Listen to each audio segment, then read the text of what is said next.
Hello, everyone. Today we've got Stefanie MacWilliams on talking to us. Say hi. Hey, James, thank you so much for having me on the show. Hello to everybody watching, and I am happy to be here. That's good. So, our first topic, I want to talk about how your local newspaper seemed to try and launch a witch hunt against you. Well, we're just going to dive right into that. Okay, so I assume you're referring to the kind of incident that happened to me. Are you referring to the Pizzagate incident or the Islam incident? Because there have been a couple times this has happened to me. I've only heard about the Pizzagate one, to be honest. But go Okay, on. well, the Pizzagate one was the first time this happened to me. Back in November of 2016, I was writing for a smaller alternative media site called planetfreewill.com. I was basically a straight reporter at that point. I wasn't really a commentator like I am now. I also had like very few followers. Like I was really a nobody back then. Like I'm a nobody now, but I was really a nobody then. And I wrote one article basically talking about why people were talking about Pizzagate. I basically said, this is what's going on. People are talking about it on social media. Here's why. And that was really the extent of it. And it wasn't something I had written about before. I don't think. It was just a very it was like a few paragraphs. It wasn't anything. And then I made the mistake of speaking to the media. And I spoke with Mark Fisher. He's a senior editor at the Washington Post. And um, he basically misquoted me.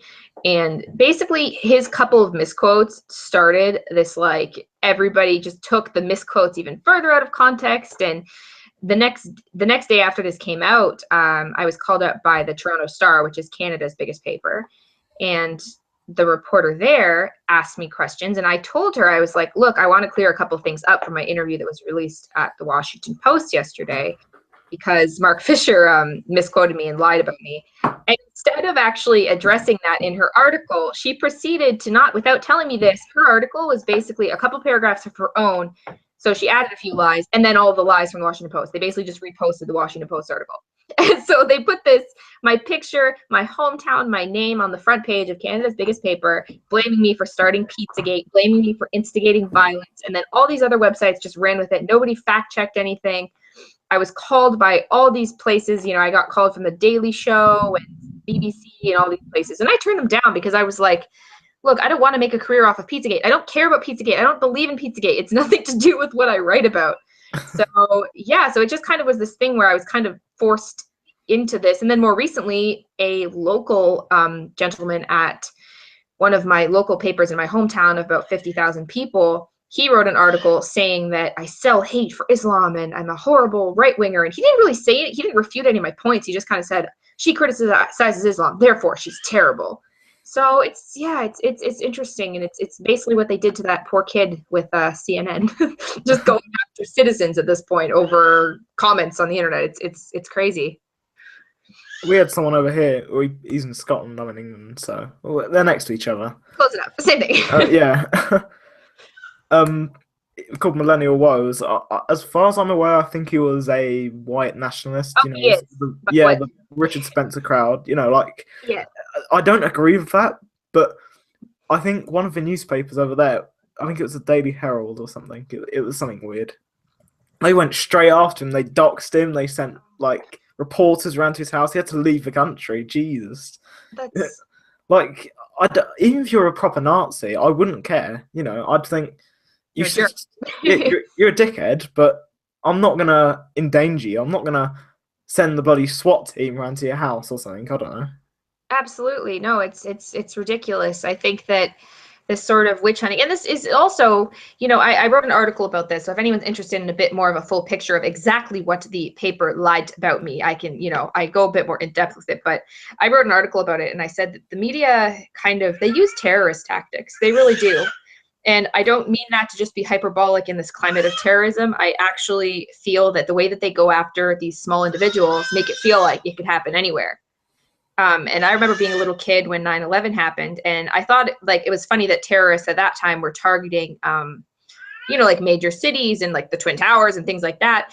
And I remember talking about this with my dad because I was such a weird kid. I was like 10-year-old, complete weirdo. But I was talking about how if I wanted to scare people, if I was a terrorist and I really wanted to scare people, I would commit an attack in like a nothing town of like 5,000 people, because then people would really think, oh my gosh, you can't escape this. It could be anywhere. And that's exactly what the media did to me. Is they they took somebody who was really a nobody in media at that time, especially, and, you know, kind of made me feel like you can do, you know, they will come after anyone. So what does that say for somebody else who wants to speak about something, that I was a nobody and the entire like media was just like convinced that I started Pizzagate based on no evidence? It's scary. I'm lucky this is my job and I'm able to withstand it, but I see why people don't talk, because it can be a real safety concern and it's frightening.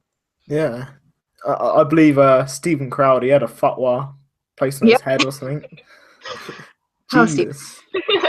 Well, yeah, there's the danger as well, right? Because I had people after, especially after this most recent one, the Islam incident in my hometown, I had people on Twitter revealing the Starbucks that I go to work at. So, you know, I was kind of faced with realizing that people could go on the internet and see that and like try and like come after me or fight me, or, you know, or even just come after me in public. And that's frightening. And especially, I mean, like in the UK, I live in Canada and you cannot carry a gun for protection or anything like that. So I'm kind of, it's a We little, can't either.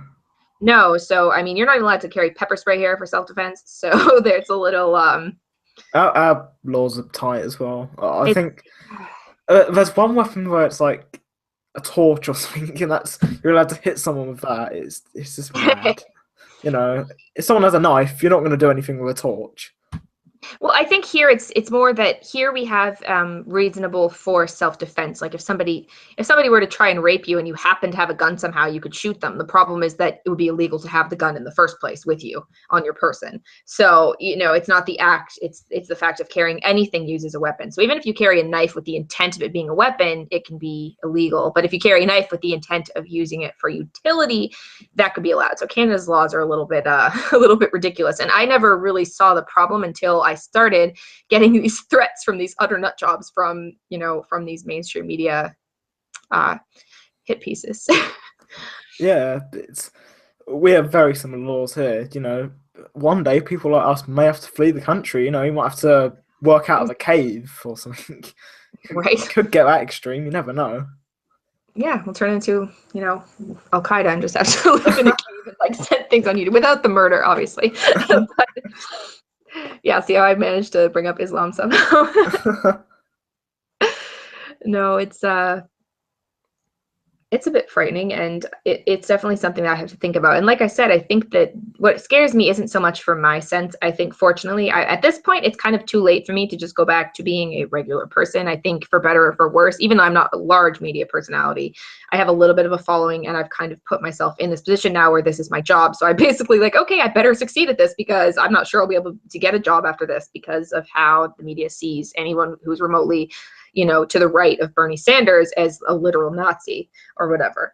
So I don't know. It's scary, and I see why people don't speak, because if you are just working at a store and you know you could be in trouble, like what are you going to do? Why would, you know, or is it worth speaking out? I'm not sure. I'm not sure it is.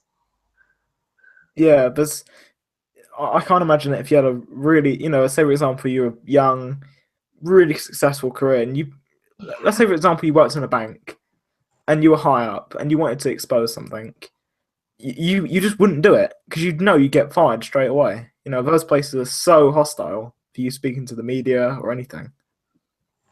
Oh gosh, absolutely, right? It's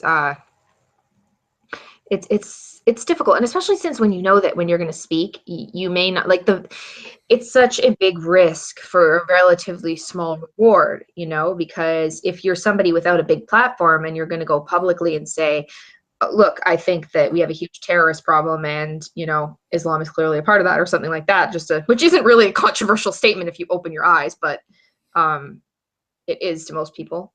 I think if you say something like that and you know that 10 people are going to read it, are you going to risk your employer finding it? You know, where at least for me, I know if I say something that at least people will read it and discuss it, and I'm very blessed to have, you know, a bit more of an audience that way. Yeah, I guess a place where if you're in a position like you were self-employed, you might want to do it then. You'd be happy. Because obviously you're not going to get fired if you're self-employed. Exactly. Yeah. But not everyone's in that position, and I just wish that we would chill out a little bit with the kind of you know, taking people's jobs away for things like that. I mean, I get it's a free market, but it's so it's not something I think you can fix. I do think employers should have the right to fire you over your political beliefs. Like, I don't think the employer should be forced to keep me because I'm a conservative and they disagree. Because it is ultimately a contract that they have the right to leave. But I do wish that the public, the buying public, would be like, okay, then we're not going to spend money at these companies that are insane and they will only employ radical, you know, radical leftist activists or whatever, or people that that agree with them publicly. So it's a hard thing to fight, really, without kind of, you know, you have to do it. I think this really speaks to the idea of fixing that politics is downstream of culture, because if you have a culture where it's offensive to say anything, then ultimately what is the solution going to be without further government overreach into businesses? So it's an interesting question. Yeah. So Islam, yeah, we'll touch on that a bit more.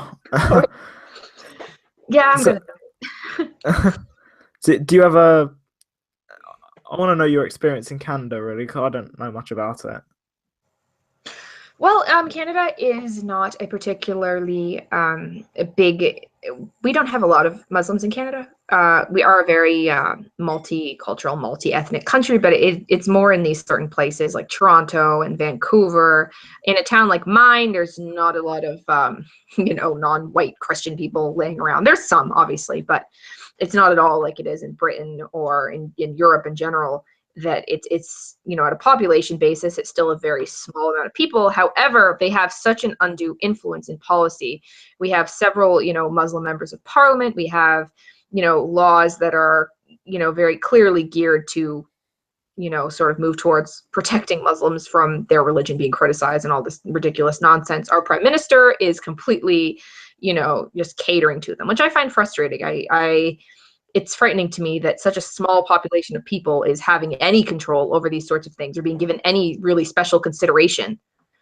But I think that Canada, at this point, we are not in a, I would consider, particularly dangerous position, but I do think we will be if we continue on the road we're on. And I really don't want to see Canada become the UK, because I think, as you probably know, Yeah. it's not going so great over there. Yeah, I'd say we're in the best shape in Europe. If you exclude Poland, we're in the best shape.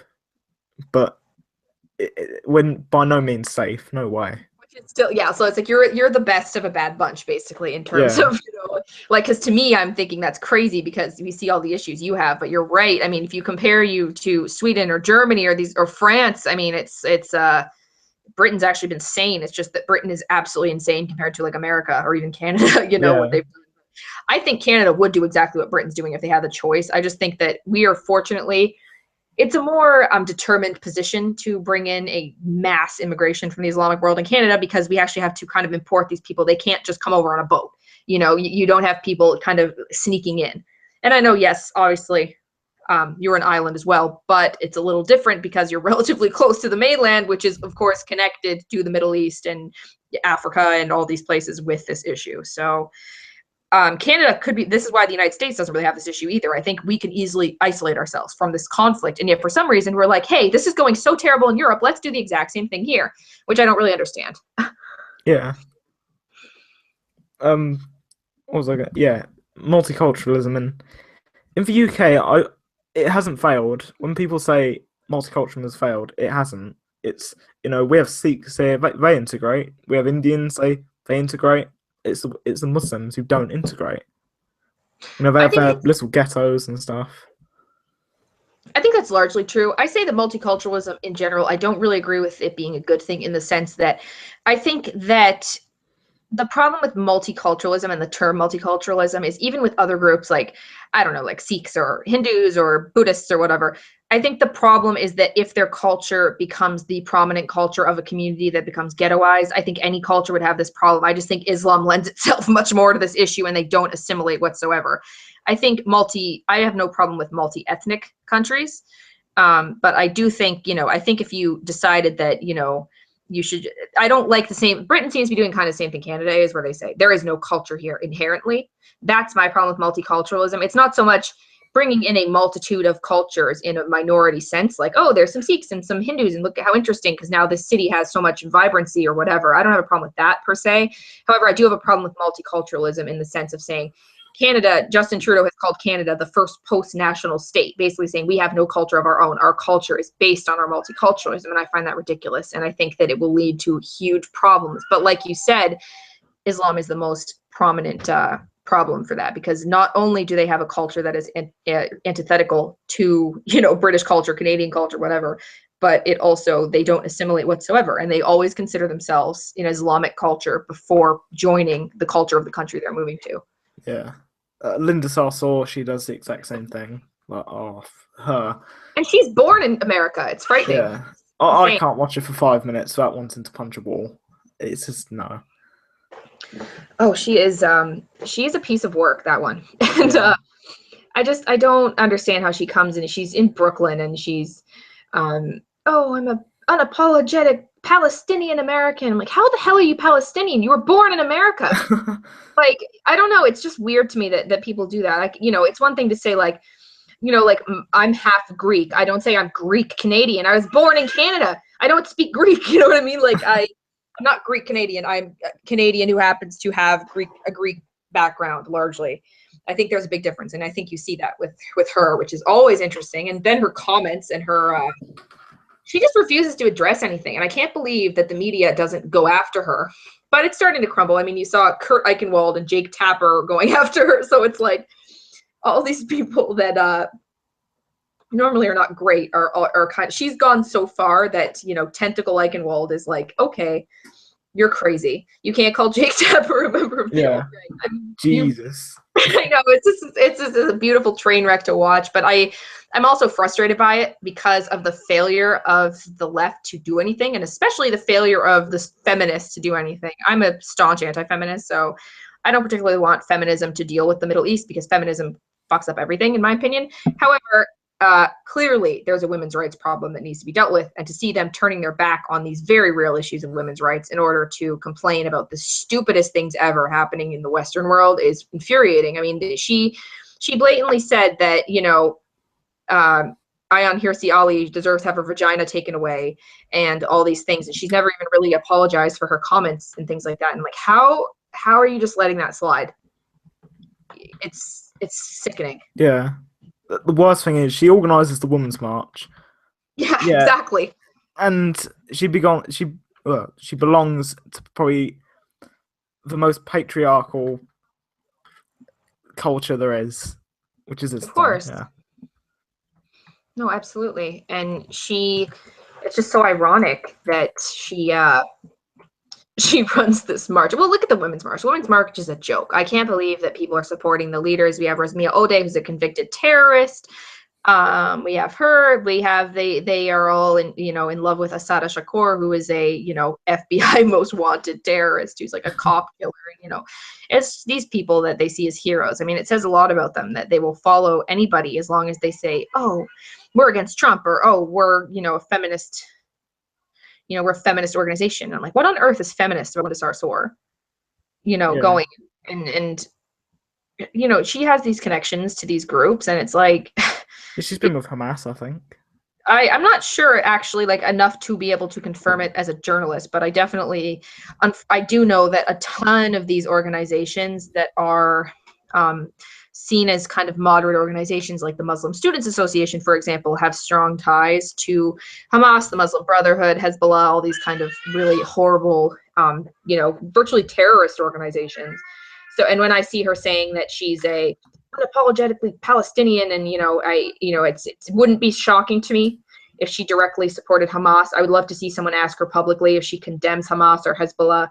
Or even the PA for that matter, but I don't think she would, because I have a feeling that if you, really, you see them ask that question all the time, and it's like, even if a person was, explicitly saying, "Oh, I'm against Israel, I think they're an apartheid state," which I don't think that. However, even if someone were to say that, the fact that they will not, condemn a group that is quite literally just like blowing up people, stabbing people in their houses, and like sending rockets into civilians' like homes is pretty stunning. That this is a common thing in these so-called moderate American Muslim organizations. Yeah, I've just Googled it. And so I saw, apparently she took a picture with someone who was accused of funding Hamas. So it's I think there's more to it, but I'd say yeah. Well, the thing with a lot of these groups is that a lot of them, they're very intelligent with the way they are kind of connected together, like with these larger groups like the Muslim Brotherhood and all these things, because they know how to do this in a way that makes them look moderate and innocent.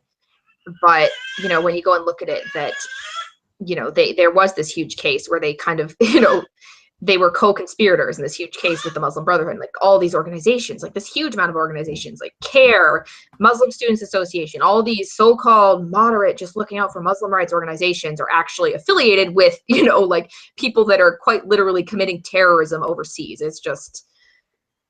It's frustrating, and I hate that to say so. People call you a conspiracy theorist, even though there are lots of documents showing that, this is very likely the case. And it's at the very least, we should be concerned with these groups. And Linda Sarsour she is unfortunately not, the only one doing this. She's just an example of a very public figure who somehow manages to be in these sort of dangerous associations and somehow get away with being the leader of a women's march. Yeah, there's a lot of so-called moderate Muslims, like her, that obviously do support like Hamas, or they have a dark past. The mayor of London, where I am, he says, if you look into his part, he makes out gay rights or whatnot. He has connections in the past, saying there's him on record saying moderate Muslims are Uncle Tom's. Yep, I saw that. Yeah, there's another one which is he wanted Farrakhan the country, who is on record saying Jews are, I think he said Jews are swine when he said something about white people. Surprised. He's a character, that one. Yeah. Not a great guy that you want to be associated with, to say the least. No. Yeah. Well, this is just the reality that we're facing, and unfortunately people do not do their research. And you can tell that because of how, the left's view of Islam is this wonderful religion. And, if they actually looked into it, they'd find out pretty quickly that by their own teachings, it's pretty freaking awful. Yeah. But I try my best to educate people about these issues the best I can. But obviously it takes more than just a couple of people. I think a lot of people need to be concerned with these issues. Yeah. There's people like Tommy Robinson in the UK as well. I don't know if you have it in Canada, but in the UK, people hear him, and he does speak the truth. He speaks a lot of truth, but people don't look past his accent. People think, oh, he's just a thug or something. Whereas if he had a posh accent, if he came from Chelsea or something, he'd get more respect. He wouldn't be as hounded as he is. I know that's been spoken about. The interesting I think it's kind of a class issue, especially in Britain, with these sorts of people, that someone like Tommy Robinson, I mean, he's actually very educated on Islam. When you actually hear him speak, he knows what he's talking about, but, he doesn't get the respect. Then again, that said, someone like Douglas Murray, who just sounds like he should be reading bedtime stories, he still isn't particularly liked, but I don't think people call him a thug and a racist quite as much as Tommy Robinson, even though they have very similar views on Islam if you actually listen to Douglas Murray speak about it and Tommy Robinson. So it's not so much even, definitely how you say it does play a role. I've just gotten past the point of caring how I say it, as long as I'm factual about it. Yeah. And obviously I don't agree with, calling for violence against people or anything like that. And I think that's not because I'm scared of saying it, because I think it's wrong. I don't want all Muslims to die or anything. That's ridiculous. That's a bit too far. I think their religion as an ideology needs to die, because it's terrible. I don't wish ill on people. Yeah. But what I always, what it comes down to is, for me, is that the problem is that Muslims will not understand that they are the ones who will choose what the response is to them. I think that there are only a few options, and they refuse to see that. Their option that they think is going to happen is that we're just going to allow ourselves to be terrorized, demographic takeover, living under de facto Sharia, if not entire Sharia, just being pushed further and further and further into these Islamic conditions, which we don't want to be second-class citizens in, and that we're just going to accept that. And obviously, as we can see by the relatively small impact they've had, that's not going to happen. And I don't think they've gotten yet that that's not going to happen. So I think it's going to be their decision ultimately. Are they going to change their religion? Are they going to stay the hell out of the West? Or are they going to, we are going to see an actual, I can pretty much guarantee it, if we don't deal with this at an ideological level, there will be people who deal with it at a violent level. I'm not happy about it. I'm simply saying as an observation that I feel that is a certainty. If the government and, you know, the government doesn't step in and deal with this, the education system doesn't step in and deal with this, this will be an eventuality. It's going to be that, or it's them or us eventually. And I wish people would see that, and they see me as the hateful one for pointing that out, when all I'm saying is, no, I don't want this to happen. I don't want it to be you or us in a violent standoff. I want this to be where you say, okay, maybe this religion that, you know, calls for stoning women to death and, you know, marrying children and all these other despicable teachings, maybe isn't such a great peaceful religion, and maybe we need to talk about the problems within it. But I'm not sure that will happen, unfortunately. I'm a little skeptical and pessimistic on that issue. Yeah, I'm afraid I am. You know, I think Tommy Robinson, he said in England as well, give it another few years, you'll have young British lads wanting to blow themselves up as well. It's true, I'm afraid. I don't like it, but it's true.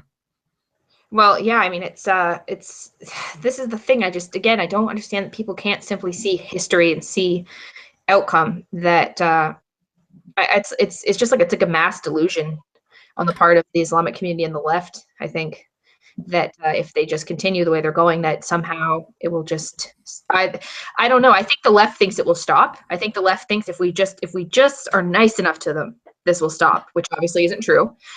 Because, you know, we see countries that are the nicest to the Islamic population have the most terrorism, because they do not actually respect submission. They see it as a sign of weakness and go after us harder.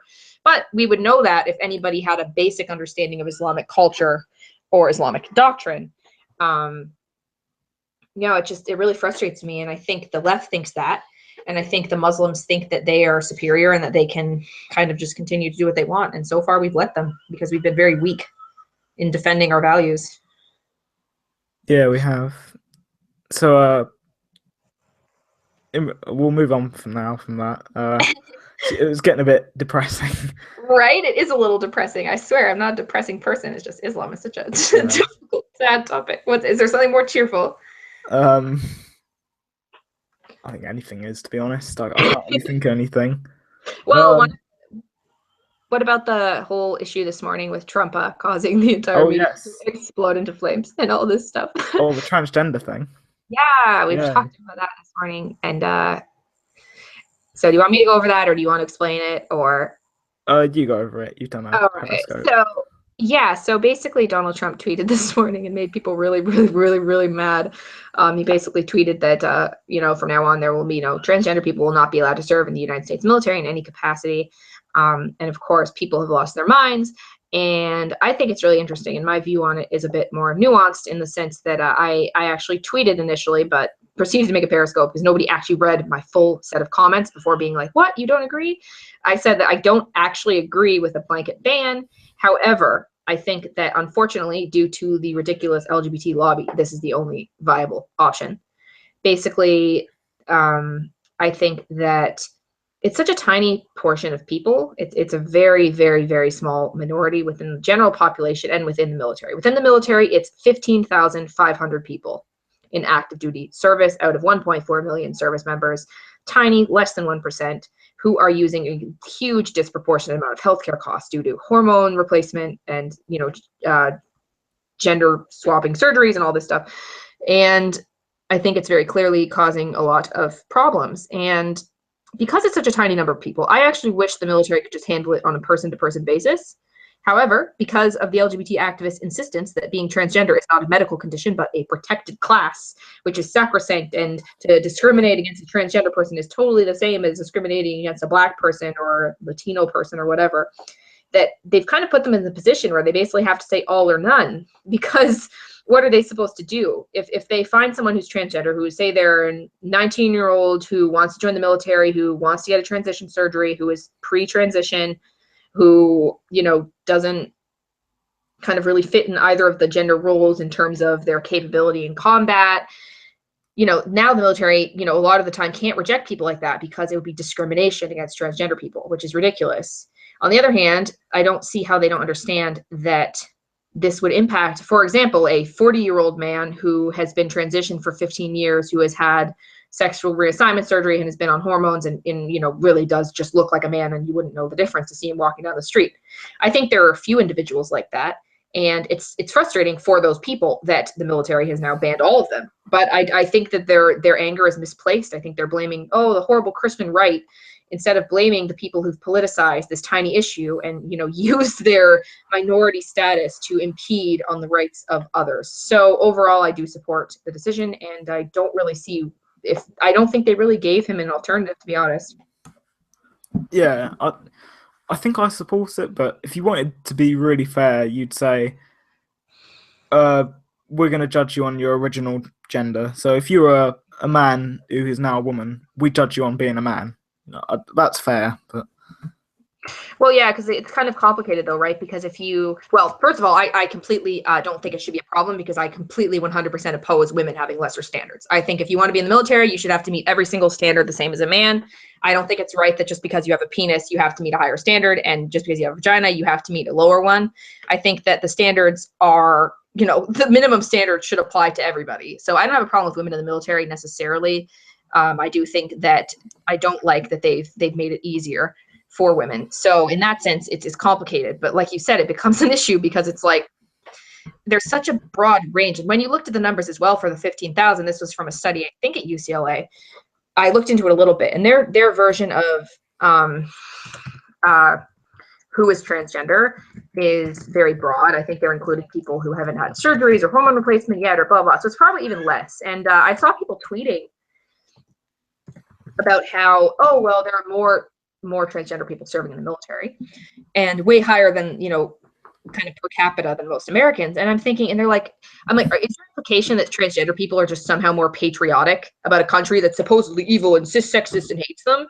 Which I think is ridiculous. It's very clear to me why there are more transgender people in the military, because their surgery and medical care is extremely expensive, and they want it paid for. And they know, because of the pressure from the LGBT lobby, that the military cannot discriminate against them and must pay, $100,000 for their surgery, money that could go towards helping the other service members that don't have these needs. I think it's just, it's kind of a shitty situation, though. Like I said, for the I believe a tiny minority that should actually be able to serve. But they will probably go and blame the people who they shouldn't be blaming. So it's I think that I'm willing to sacrifice the few for making the military in general safer and better. Yeah, it links in with another problem, really. In the UK we have the NHS, and there's transgender people who take priority over cancer patients. I think that's actually on record. I'm sorry, if you're going to transition over, you need to be rich enough to do it. I'm not paying for it, because not everyone supports it, and two, we have people who really do need it. We have people who really do need healthcare. Yeah. Yeah. And they're sucking up the funding. Well, it is, and it's also just, I've talked about this a lot, it's just such a shitty treatment. It's not a treatment, it's a Band-Aid solution.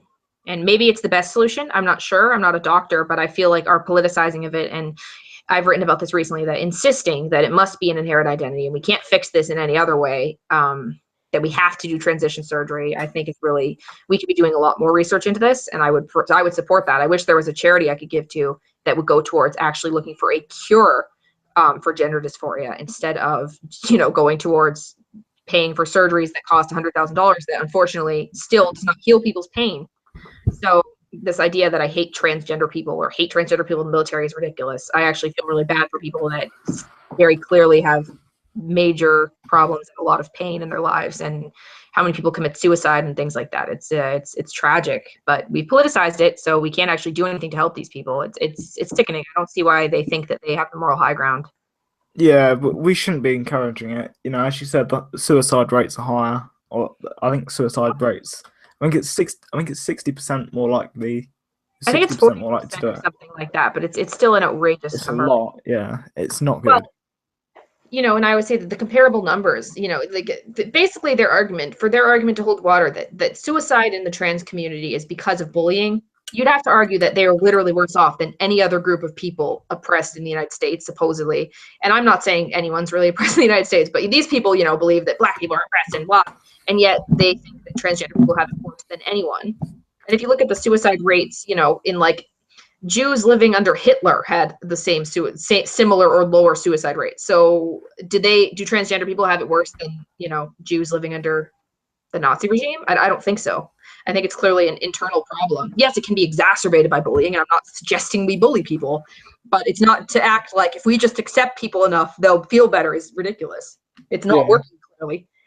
Suicide rates are just as bad in California as they are in Ohio. And it's a very clear difference between how accepted transgender people are. Yeah, it's. I used to live in a country where it was very accepted, which was Thailand, but yeah, that's a whole different story. Yeah. Over there, they accept it over there. It's very weird, you know. Oh, at least they try over there. They do look like women, you know. It's not like here or in the West where you see, I don't know, a man to a woman, and you know that is a man. Over there, you can get confused. Well, also being Asian probably helps because Asian men have much more feminine facial features, you know, so it's a lot harder, and you know, and they're more petite, and just in general. Obviously, I think with transgender people too is I think no matter how much we accept, I think ultimately people will always be taken aback by these certain people who are unlucky enough to, you know, have bodies that make it very hard to ever truly transition. Then there are obviously people who you wouldn't know that they're transgender. Yeah. I just think that people have the right to do what they want as they see fit. I don't think the taxpayer should have to fund it. I don't think we have to, you know, base our entire society on it. I don't think we have to abolish gender because this tiny group of people has some sort of medical condition. I think it's likely mental illness, but I don't think we need to kind of, you know, impede on everybody else just to serve them. But that doesn't mean that I think you can bully people or be cruel to people. I don't do that, and I don't support that. So I don't think most people do. I think most people are just fed up with being expected to, you know, go by whatever it feels constantly to the point where in Canada now it's illegal to misgender someone. It's ridiculous. Yeah, we haven't even got that bad yet. So yeah, right. That's Is there anything else you want to talk about? I think we had another subject, I think. I don't know if I wrote down anything. I'm trying to think what's been exciting over the past few days. There's always so much going on that it's like, because what have I been written about recently? It's been such a sort of crazy week with yesterday with all this stuff. There's a lot of Trump administration insanity going on right now. Yeah. I think they've kind of been exploding a little bit, but I think that a lot of the stuff that happens, especially this whole issue this morning, the whole transgender in the military thing, I think it's a distraction more than anything. As much as I've talked about it at a serious level, I think more than anything else that like it's probably been on the back burner for a while. And today he was like, "Uh-oh, I'm going to do something behind the scenes. I need the media to be freaking out about this nothing issue, you know, that affects 15,000 people." And they will because they're stupid, and they will always fall for whatever dumb thing that, you know, he tweets about, while complaining about how much he tweets. It's really funny, but yeah, I'm not sure what's going to happen. Did you see the whole Imran Awan story with Debbie Wasserman Schultz's IT employees or anything like that? No, I didn't hear that. Well, it's just happened. I mean, well, there has been information about these individuals since I want to say like May. Basically, these IT aides they're working on in Congress, basically in the Democrats' Congress. And there's this one rep, Debbie Wasserman Schultz, who hired these people. They're from Pakistan, and basically they were kind of implicated in a lot of stuff, possibly blackmailing American congressmen. There's not really, like, I don't really have a lot of solid proof yet of what's going on, but I've been kind of following this. And then yesterday, one of these gentlemen attempted to leave the country, and he was actually stopped, and his passport was taken. So basically, there's something going on behind the scenes that could be a very big story for the Democratic Party, because if they're caught doing what they are accused of doing, you know, basically they could be hiring these people who have access to all of the DNC's records. These Pakistani brothers also have possible connections to Hamas, I believe, or maybe Hezbollah, one of the two. So it's just like, it's just a dumpster fire. And I think that it's kind of, the media is not talking about it. And now they're going to have the excuse of talking about this stupid transgender military nonsense. So we will see what happens over the next couple of days. I would almost bet money that some big thing's going to happen because there's just been a lot going on. And when I look at all these different things happening at the same time, I tend to think there are very few coincidences in politics. I think usually things get, maybe not actions, but things get released to the media for certain times for specific reasons. Like, I don't think Trump just woke up this morning and was like, today is the day I will unveil this. You know, I think he probably has a strategic reason for it. Yeah. I was going to mention, I wrote something about this. I wrote about hatred of journalists, how that's going to go up just recently. Journalists, bankers is the most hated job, journalists and X, that's what it is. Really? Yeah, I wrote about that. Statistic, or do you just like think that? No, I that's the headline I had up. Oh my gosh. Well, I wouldn't be surprised by that. Do you mean like mainstream journalists or just like in general? Mainstream journalists. Yeah, I mean, I don't hate them because I think they're bad people. I just think that they are in a very terrible industry, which does not value truth and does not value honesty, and instead values kind of driving political narratives. And, you know, I really try to do my part to, you know, I think we need to just keep supporting media that's independent, because I think that's where a lot of the real journalism is coming from these days. Fortunately, with the internet, it's a lot easier to do that. So what I'm doing right now is like, we're doing a big fundraiser to raise money to fund Halsey Media. And through that, we have several sites that we operate, including my site and YouTube show, Right Millennial. Then we have 6 affiliate sites who are all fully independent as well. And we are raising money all together, basically. So if anyone's interested in that, it's halseyindiegogo.com. And I think that I want to see more crowdfunding and more, like, I think the public should, we should not be giving money to these people that we think are terrible. We should be, you know, putting our money together towards actual good media outlets. And there are a lot of them. I'm not so sure about kind of British independent media, but I'm sure you guys also have, you know, very good people that are kind of working outside of, you know, the Daily Telegraph. Yeah. We've got our right-wing mainstream media as well, but yeah, you're lucky. We don't really in Canada. our TV is just awful. I can't switch on TV anymore without finding going crazy. Yeah, BBC, they're awful. I think ITV, they're alright. Sky News, they're awful. Channel 4, that's even worse. I'd say that's the worst one out of the lot. On YouTube and stuff, and I'm always just like, oh my goodness, this is like Canada. yeah. Sky News, they kicked Lauren Southern off. I saw that. Yeah, what? And they definitely don't like Katie Hopkins. Oh yeah, she got fired from LBC. She got fired from LBC. I didn't. Yeah. Recently or like a while ago? I think it was about a couple months ago. Or she was let go, but it means fired, and she didn't. Her official stance was no comment, and she talked to Judge Janine Pera about it, and I like her. Yeah, I like her, and she gave an example of another person who'd been fired. I forget who it was, and she said, "Yeah, that holds resemblance to my case." So she sort of hinted at it, what she meant, but she couldn't say it directly. She probably had an like a non-disclosure agreement and all this, so she probably doesn't have a whole lot of option for just saying whatever she wants about her employment. But that's funny because I don't agree with her on everything, but I definitely see the need for people like her. You know what I mean? Because it's such a dangerous climate where nobody can speak about anything. So I definitely would support her just on that basis, because some of the things she says need to be said, and they definitely don't need to fire people. Yeah. Well, see, aren't they the ones who they employ? They have what's his face there, Majid Nawaz. Oh yeah. He's I have mixed feelings on him. He's like a Muslim reformer. I like that he goes after terrorists. I don't like that he still seems to just not get that Islam itself sucks. So I don't have a lot. He sort of does. Kind of. Yeah, he's not as hard as Tommy Robinson or anything. I think he helped Tommy Robinson leave the EDL. He said I helped him leave, you know, and there was a problem there, I'm afraid, you know. Oh, of course. The leader of the EDL now is a BNP member. Although Jada Farrington, she was a BNP member. Yep. Yeah, Tommy Robinson, he was. It's weird what he says about it, though. He said apparently he went to one of their conferences with 2 black friends and they wouldn't allow him in, so he quit.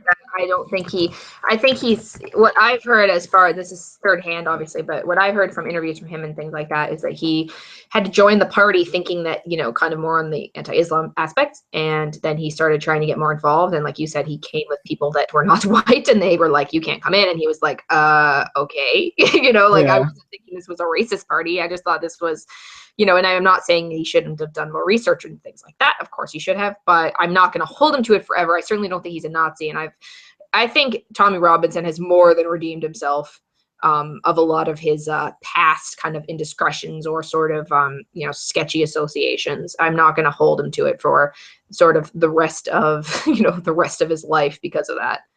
Yeah, there's nothing wrong with these. They're very reasonable. They are reasonable. He's very, he's, if anything, more in favor in a lot of ways than with multiculturalism or something than I am even, so it's kind of funny that people see him as